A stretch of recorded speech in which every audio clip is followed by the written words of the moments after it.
온누리교회 대학 청년부가 코로나19로 어려워진 올여름 온라인 아웃리치로 선교사와 선교사 자녀들을 섬기고 있습니다. 다음 세대에겐 선교가 곧 스펙입니다. 선교계에 부는 변화의 바람 네 번째 시간입니다. 전 세계 선교지 소식을 전해드리는 월드리포트입니다. 와이즈 앤 와이드 온기 있는 집과 함께 따뜻한 가정 만들어보세요.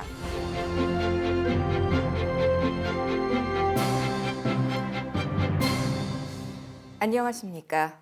매 요일마다 섹션을 통해 더 깊이 있는 글로컬 선교교육 뉴스 전해드리고 있는 시즌 투데이입니다. 수요일인 오늘은 가정과 교육입니다.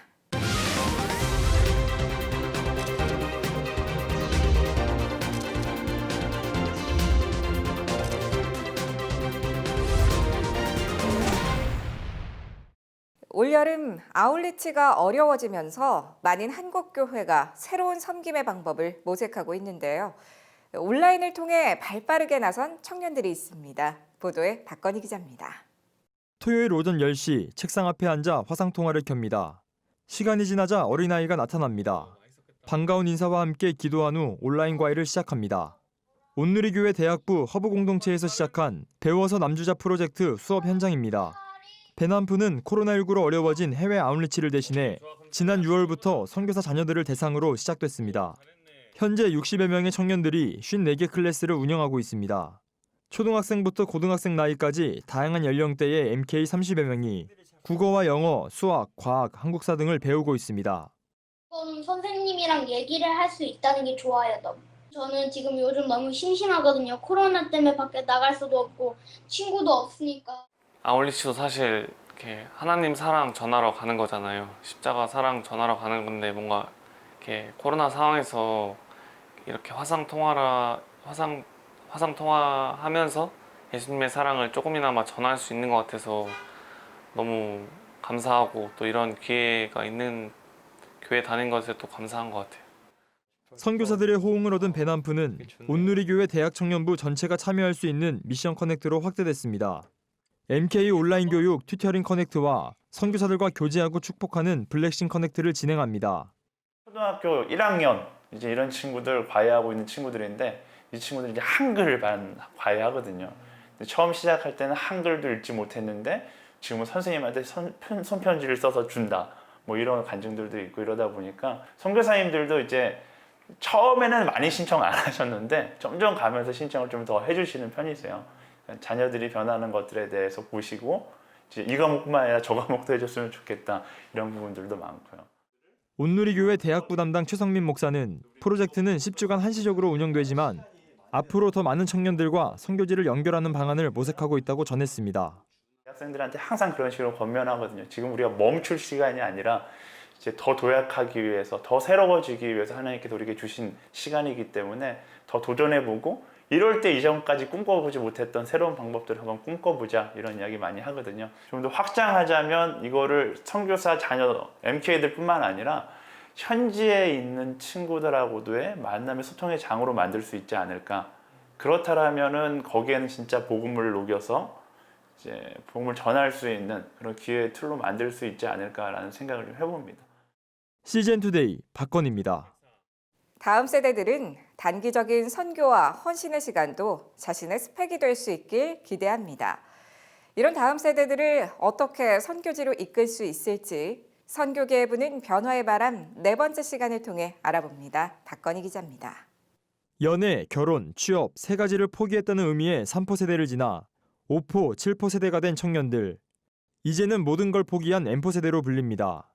이렇듯 삶이 버거운 이들에게 선교의 헌신을 강조하는 것은 또 다른 삶의 짐을 지어주는 것이라고 다음 세대 사역자들은 얘기합니다.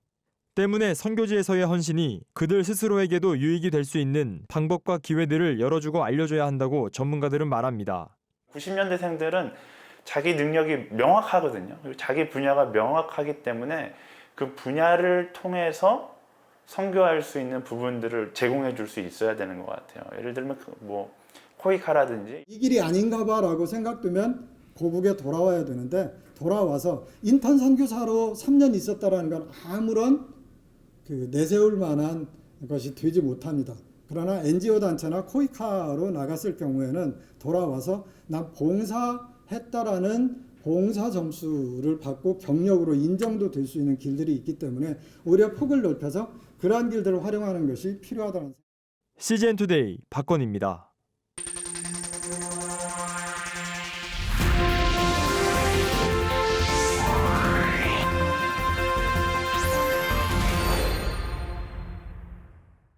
전 세계 선교지 소식을 전해드리는 월드리포트입니다.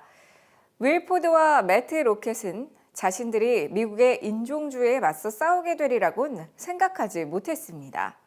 그러나 하나님께선 그 목적을 위해 그들을 기적적으로 만나게 했습니다. 윌 포드와 매트 로켓은 각자 하나님의 음성을 따라 같은 날 링컨 기념관을 찾았습니다.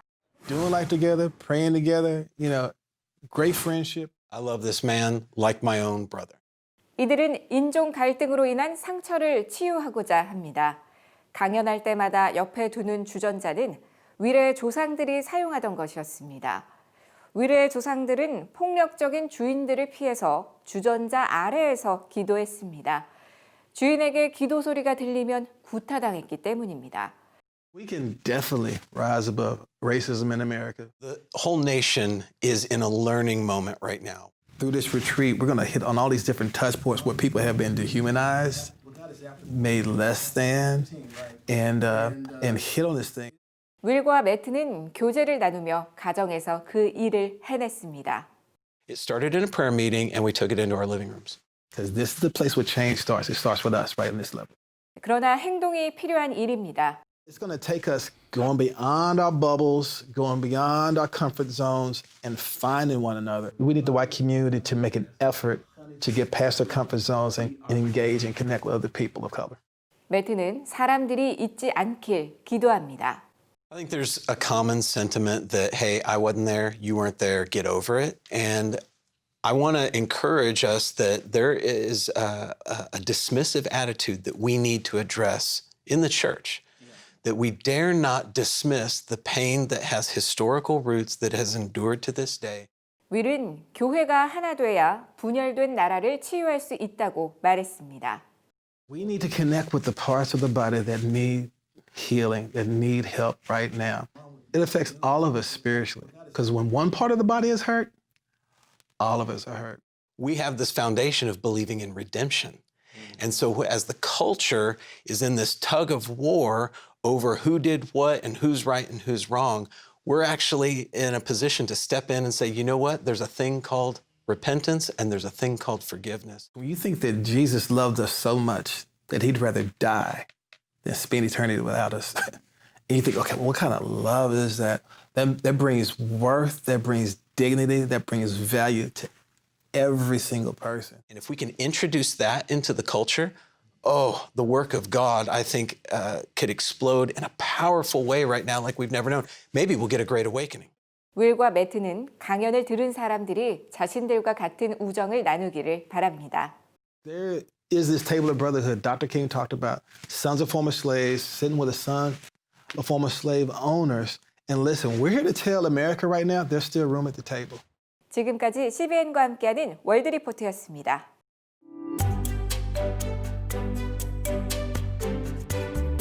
한 자녀 키우기. 안녕하세요. 저는 딸아이를 키우는 엄마입니다. 늦게 결혼해서 겨우 얻은 딸이다 보니 저희 딸은 집에서나 친정이나 시댁에서도 공주 대접을 받습니다.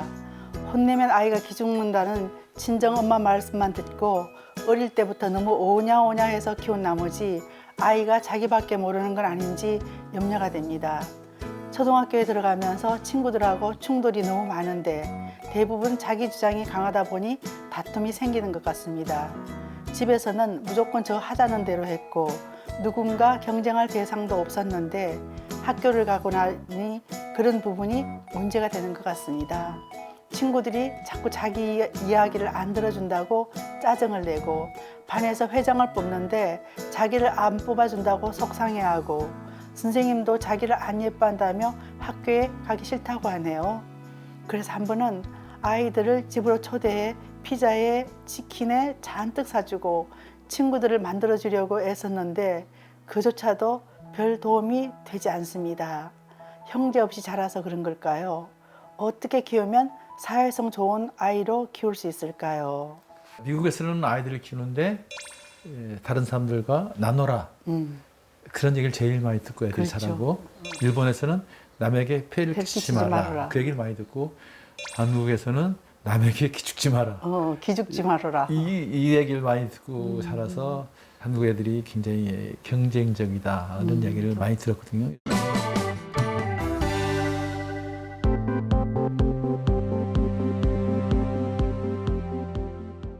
우리나라뿐만 아니라 중국도 자녀 하나만 낳잖아요. 그러니까 양가에서 친정 시댁에서 하나니까 얘들을 너무 그냥 오냐오냐 키워서 중국에서는 소황제라는 말도 있잖아요. 네. 근데 이제 우리가 좀 성경적으로 자녀들을 해석할 그런 필요가 있거든요. 우리는 그런 얘기를 많이 하거든요. 자녀들은 하나님 주신 선물이라는 얘기를 많이 하는데, 저도 그 전에 초창기 부부 세미나 때 그런 얘기를 많이 했거든요. 근데 나중에 깨닫고 보니까 하나님이 주신 선물은 배우자구나, 남편이고 아내구나. 자녀들은 하나님께서 우리 가정에 보내주셔서 하나님 것인데, 하나님께서 우리한테 보내주셔서 우리 아이들을 잘 하나님 사랑을 경험하고 천국의 모형을 경험하고 그다음에 잘 키워서 하나님한테 되돌려드리는, 그래서 하나님께 마음껏 사용하십시오. 우리는 청지기 역할을 하는 거예요. 그렇지. 그러니까 하나님이 우리 가정에 보내주신 아주 특별한 손님이다 이 얘기죠. 근데 내가 손님이라는 얘기. 그럼 이제 그거 가지고 깜짝 놀라는 사람들이 많은데, 죄송합니다만 그렇게 좀 생각하고, 자녀들의 하여튼 기본적인 양육은, 한 목사님이 그런 얘기를 했어요. 자녀를 포기하고 그 자녀 양육은 하나님께 맡겨라, 그런 얘기를 하신 적이 있었는데, 근데 이런 얘기일 거야, 막 이런 뜻이. 포기한다는 얘기는 좀 내려놓고 너무 간섭하지 말고, 너무 이렇게 지나치게 오냐오냐 하면 이제 이런 문제가 생기거든요. 그래서 부모가, 우리도 이제 자녀 둘을 키우면서 보니까 우리 둘의 지식과 지혜로는 키우는데 한계가 있잖아요. 그렇죠, 안 되죠. 그래서 이 공동체, 교회라는 공동체의 역할을 어떻게 우리의 자녀 양육에 개입시킬 것인지를 고민해보고, 특별히 한 아이들 같은 경우에는 공동체에서 많은 그 공동체 아이들하고 관계 훈련을 시켜야죠. 이벤트만 갖고 여기서 이벤트를 하신다 그랬잖아요. 이벤트만 가지고는 안 된다는 거죠. 삶 자체가 공동체에서 애들하고, 뭐 아이들을 불러서 뭐 피자를 사준 거나 이런 것보다 더 중요한 것은 아이들이 그 운동을 하는데도 개인적인 운동보다는 팀워크를 이뤄서 할 수 있는 운동을 시켜주는 것도 굉장히 그 좋은 경험인 것 같아요. 그다음에 또 엄마들이 너무 걱정이 많은 게, 보면 엄마하고 아빠하고 놀 때 보면 애가 룰을 안 지키잖아요. 룰을 안 지키면 얘가 지 멋대로 하나 보다라고 걱정하는데, 그렇게 걱정 안 하셔도 된다는 거죠. 엄마 아빠기 때문에 걔가 룰을 안 지키지, 이제 사회생활을 하다 보면 알게 되니까 좀 엄마 아빠는 이 경우에는 좀 봐주는 것도 좀 필요하고. 아이들이 이맘때는 다, 인간은 그 죄성이 있기 때문에 자기 중심성이라는 게, 그게 아이들은 특별히 온 세상이 자기를 위해서 존재하고 자기 중심으로, 이게 첫 번째는 그런 게 있거든요. 그러니까 자기 중심성이 이제 그걸 내려놓는 훈련. 그래서 이제 아빠가 이제 개입하셔서 그걸 이렇게 내려놓고, 또 실패할 때도 있고 좌절할 때도 있고, 그러면서 다시 일어서게 하는 그런 훈련을 아빠의 삶을 통해서 나눠주면서, 아빠가 사실 사회생활이 그런 과정이거든요. 얘는 지금 뭐가 있냐면, 내가 굉장히 자신감도 있고 그런 건 좋은 건 다 있거든요. 네, 자신감은 있는데 의외로 공동체 안에 들어가면 자기 주장이 관철되지 않으니까. 그래서 사회성을 키워주면 되는데, 사회성을 키워줬는데 그 관철되지 않을 때 이 아이의 불안감은 또 얼마나 크겠어요. 그 사회성을 키우는데 결정적인 역할을 하시는 분은 아버지다. 그래서 이 엄마는 아빠를 진짜 자녀 양육에 적극 개입시키도록, 딸이 아버지의 남성성을 경험하도록 도와주고. 아버지 애를 어떻게 키워주느냐 그렇게 하지 마시고, 당신 책임이라는 걸 꼭 기억하시고 적극적으로 좀 참여해 주시기를 좀 부탁드리고 있습니다. 다음 시간에는 이제 피하는 남편, 접근하는 이제 아내라는 주제를 가지고, 아내는 자꾸만 하고 싶은 일이 많은데 얘기해줬으면 좋은데 왜 남편은 자꾸만 피할까, 이런 거에 대해서 한번 다뤄보도록 하겠습니다. 오늘의 단신입니다.